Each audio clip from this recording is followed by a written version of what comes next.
musidɓe yiɓe mi wiro fof lano so fini jam so ñalde jam kala ko to fendo sayɗo Cellou Ballde ka hande ɗo vendredi 27 décembre 2024 pile 12h heure de Conakry. Merci on fof weltanama on jarnama haɗa ko fika fewndi gone yewɗe ɗo musidɓe yeɓɓe ɗo haɗa na yewtugo fika social ko fika politique wonɗen ko waɗi kon taw ko battane makko ko ɓe nangi auditeur de politique e kañum Messi Aliba du modèle hanki e pamalap haɗa ɓe nangimo ɓe naɓimo du côté de Conakry haɗa yi piije buy kona windede wona wolede mais secret scolaire haɗa yi ko gouvernement o yewti kom haɗa koɓe nanguirimo ɓe waɗimo détention woko offense au chef de l' état haɗa woko lanɗon woni ko cukki donc haɗa yi ko ɗum wiyete so wiyama offense haɗa ko lanɗon a woni ko yawi haɗa selo yewtere ko français o woni ko simbi wawi fettugo ko pulaar kono haɗa ɓa wela fi haɗa ko lutti ko woɓɓe kadi faami kono mi faami yewtugol ɗonde donc haɗa ɓe holli ko ɗum ɓe nanguirimo pamalap hanki haɗa ɗo mi kay ɓe ɓuuri winde harimo dogude mo wadde ɗo inno aliba ana dogugo wonno ha kamin mi faamiɗo par ce que o arino Sierra Leone tele wona 2 mois no feƴƴi affaire jokkere en kadi haaji makko privé donc Sénégal ɗo kadi o fokkiti ardugo Sierra Leone sikka haɗa ko wonɗo dogude par ce que ko ɗe baɗɗo o yi Europe o arti Conakry siko faalo dogude sa yeehi ha hewto Europe momadi o yeehi États-Unis momadi ko yahata nokkeɗi fof tata so yeehi mo wawi wonde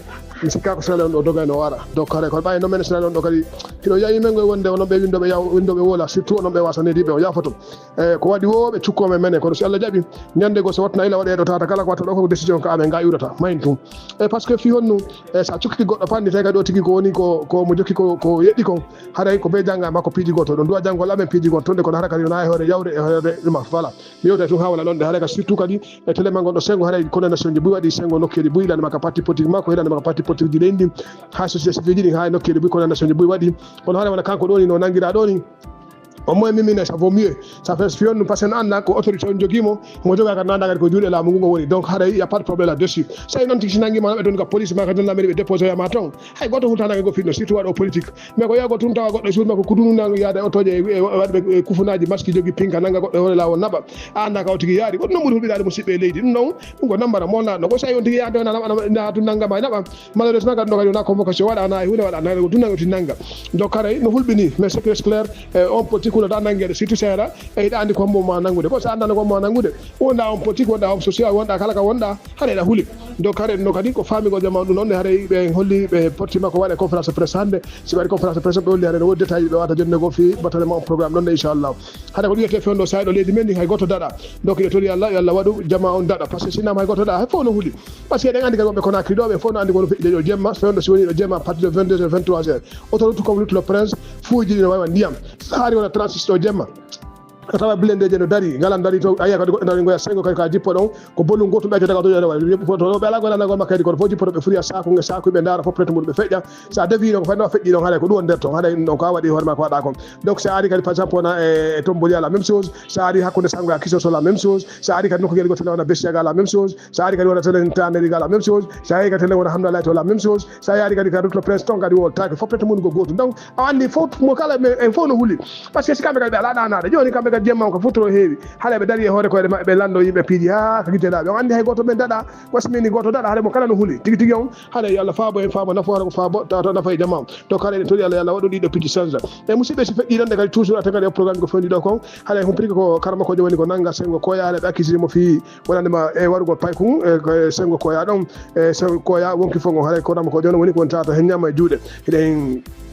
mapini fota di leydi ko tata kon haɗay e crime ji no ɗuuɗi ha feƴƴitata ha kadi titi o ɗuyete wolo hay goto ala e so feƴƴino musidɓe yiɓɓe kadi toujours aten programme ɗi ko fendi koka politique haɗa andigo kadi haɗa premier ministre on ilandema deñande ha fendo sayɗo haɗa waɗi e yiɓe aɗa sorti taw hunde kam monsieur Bawuri ilandema kayɗannoɓe yiltama ka aéroport kono mani tentu jamma on ɗo hunde wotere wona dañande tum ɓe yilta le 7 décembre kadi e 2024 e ɗo monsieur Bawuri ɓe yiltano kadi fi yattugol donc information jama on par ce que haɗe manno programme yago ka o conférence mano riva union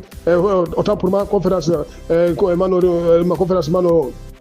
ivan fi fleuve Gambie on donc aɗa andi haɗi réunion no woodi ka kamɓe organisation on noon de haɗi conférence on ko premier ministre ɓe fof prête mum e kamɓe jeeyaɓe ka fleuve Gambie ɓe duwano yawde savoir la Guinée le Sénégal la Gambie Guinée Bissau voilà ko kamɓe duwano yawgo fottugo fi o réunion ɗon donc haɗay haɗi premier ministre on kañum monsieur Bawde programme fof prête maɗi ƴettama ha premier ministre ɓen waɗamo recevɓe on e leydi ka duwa waɗegol somme ko waɗno ɗon haɗi fof prête muɗum noddama protocole fof ƴettama so ɓe chargé programme à la dernière minute ɓe inni haɗa ko modi sanda ko yahata woni ko yahata donc haɗay tawi fof woni prêt hay avion o haɗi woni prêt voilà ɗum ɗo tun ko waɗugo tun information to rappel go jama wona nema pididi nder to welafi voilà si feƴƴino musidɓe yiɓe artagal fiko fewndi ko toujours e nder leydi men ndi ɗo batane ma hoore laayiɗo fewndo sayɗo haɗa en tori jama meɗen o fota wattango yila et surtout o dogingol e otoje excès de vitesse otoje ne wadde yimɓe leŋe ɗo goɗɗo anda ekkiri muɗum ko wiwotala no yurmude ko hay doginoɓe ala yurmede hoore mum so tawi no doginoma tigi ala yurmede hoore mum andi ano daƴiɗa no metti fi par ce que ko sodino hulani wonki makko ki mbete kanko doga seeɗa o ɗuyta seeɗa joni so ɓe ƴetti otoje ɗe a yeɓe ɓotata dolo koɓe yonga ka jullere siko dari ɗo Conakry mo sutti labbe on labbe joni goɗɗo wata wadgo labbe joni Conakry ma labbe joni hay siko avion ko ngaya yonga waɗe 45 minutes à 50 minutes a plus forte raison oto donc kare ko tango ila fota mo kala wajo ɗimmo demugo kadi haɗa warata jeeri goɗɗi piiji no haniri noon e so feƴƴino musidɓe yaare sengo ko fewndi kon ka force vive de Guinée haɗa nani koɓe holli kon ɗo wona nemɓe mari ko wiyete kon manifestation pacifique à partir du 16 janvier 2025 haɗa non sabane ma manifestation ɗon haɗa inquiétude mola no woni sengo état ko tataɗa sengo laamu haɗa ko ƴottata ɗon gasare fewno tawa ko tata ko haɗa ɓe renforce sécurité ɓe renforce kadi visite limite e voyage autorité ɓen ɗon ɓe renforce tidi piiji ɓuuri renforce e leydi ni donc haɗa no jodano voir par ce que haɗa andi délai mo kañum général Mamadou Moya joni noon ko haala 31 décembre 2024 donc haɗa noon ɗum ɗo ko ɗuyete ko balɗe heddi joni taw baɗɗe mo ɗaɓɓe ɗeni Allah tawne haɗa sellira o kono saba nafo donc haɗa eɗen jooɗi heeɗi inchallah ɓa haɗa bunɗo ko heeɗi ɗum haɗa secret scolaire janggo ɓay yaari ka yasa sengo France haɗa force vive France on no mari manifestation du côté de Paris inchallah haɗa janggo bimbi voilà c'est très bien organisé no prépara kadi moƴƴa manifestation du côté de Paris hay so feƴƴino musidɓe arten toujours sengo kawte men ɗon ko Sénégal haɗa humpiti wonadema Sénégal kañum président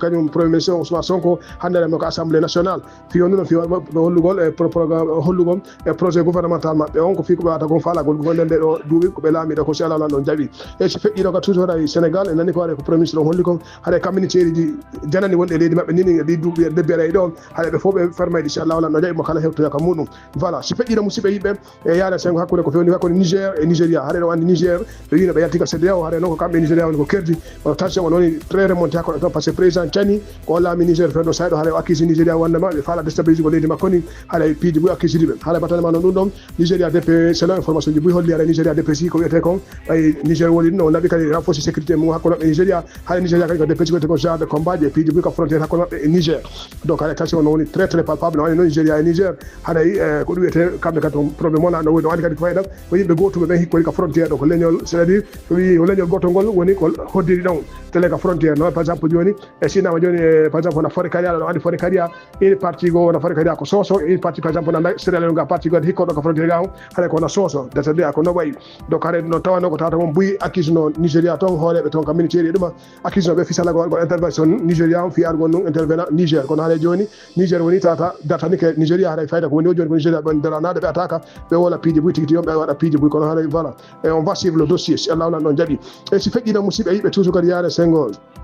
e ko fewndi kon e sengo no tele sengo Mozambique ɗo andi musidɓe meɗen buyno toon Guinéen ɓe tata haɗa ɗen holluno ñanden boutique ji buy bonano ɗon boutique musidɓe meɗen Guinéen ɓe toon buy bonano kono Allah waɗi dartike ɗe ɗo balɗe haɗa kadi suka meɗen goto wonno ko wara toon ɗe e tawi ɓe yebboni ko boutique makko o yalti o darti haɗa ɓe holli ko courant woni ko hoore makko ƴuɗungal sengo e daditidadi en sengo Mozambique kono haɗa ko yon ɗon hatti fi muɗum en nantaka musidɗo meɗen goɗɗo barmude toon ma goɗɗo wara toon ɗe ilanema on ɗon maayi donc haɗa e tori autorité gouvernement Guinéen on si waɗi piiji si waɗi kamɓe waɗi ko communiqué holla jama ko honno no fewndi andina jama on ko honno woni ko bonani jama mum on leydi toon ko c'est très important donc haɗa par ce que leyɗe buy waɗi ɓe yimɓe mon toon ɓe buy waɗi communiqué ji fiitalema gonɗo sengo e so feƴƴino musidɓe ɓe yaade sengo fewndi hakkude Israël e Palestine ha nde gueɗe on o ɓuttali e wawi famude haɗa hanki e Israël wonno ko waɗi jeunesse ɓe jowo palestinien ɓe donc waɗi kadi yimɓe buy tigui tigui e nder Palestine haɗa ko wiyete gueɗe o ha hande wala lannude par ce que fi honno e tigui tigui on gonga wolaka jonga kan gollali voilà e tori Allah waɗu gonga kan ñiiɓa e so feƴƴino yaade hakkude Russie e Ukraine haɗa wawi famude e toon kadi ha hande gueɗe on o ɓuttali ko tawata ha hande gueɗe ko yesso yaade kono taƴinano si Donald Trump ari kala muɗo ilandema le 20 janvier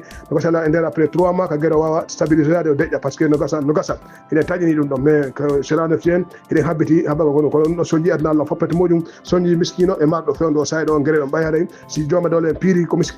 lewɓe ɓe wona yaɓede voilà toujours yaade sengo Amérique haɗa wawi famude Donald Trump haɗa o yalto ɗeɓal o sorti médiatique molnaɗo o wiyade mo mone ɓe waɗa mariage gay ko wiyete ko mariage gay somi faami ɓe wonɓe jominiroɓe ɓe jominiroɓe ɓe wadde piiji buy ko tawata ka lekkolji e nokkeji buy haɗa o wi so laawi ko ɗo premier combat makko ko fiɓe yimɓe waɗa ɓe ɗin piiji so Allah ɗo laamiɗo goto o jaɓi so laamike ɗo ɓen noon ɓe huwodiray tawata na huwodira toon kala ko ɓe woni lekkolji ɗi e kala ko ɓe woni institution ji ɗi o ittaɓe toon foppete muɗum o newnotaɓe wonugol tonɗe e so feƴƴiɗo musidɓe yiɓɓe e fewde ko gaytago meɗen ɗo yewtere ɓaade vocal o juuti fota e garta ɗo kadi vocal goto fi ko fewndi kon e nder yittitiɗo e nder leydi men ndi ɗo haɗa ko fi transport ji ni sengo ka fendane ɗo kadi haɗa jama ko tawi la fota e ɗe otoje waɗe ɗe clando e nder leydi ndi haɗa ɓe jatta yimɓe ɓe moƴƴa ɗe otoje naɓe ɗe yimɓe clando a yeyata ɓe ƴawdi fitongal ha hakkude ɓe naarɗo ko goto heddi ga awte to goɗɗo jippo goɗɗo ƴawta goɗɗo ƴayri ɗon ƴawɗa ɗo ɓe waɗa ka hakkude ɓe naɓi ko marɗa ko peut muɗum haɗa ɗum wadde moƴƴa Conakry ɗo ha en tori jama rentagol e ɗum ɗon sino ɗo ɓay taxi no woodi ƴaw ka taxi mon frère so ala feere taxi ƴew e moto so ala feere moto so tawi woɗɗa panni wakkilo seppata ƴaw e clando ɗaɓɓugol moyen nani haɗa ko ɗum mi waɗi to jama haɗa o fof weltanama on jarnama min naw kadi ɗon juma mubarak assalamu aleykum wa rahmatullahi wa barakatuh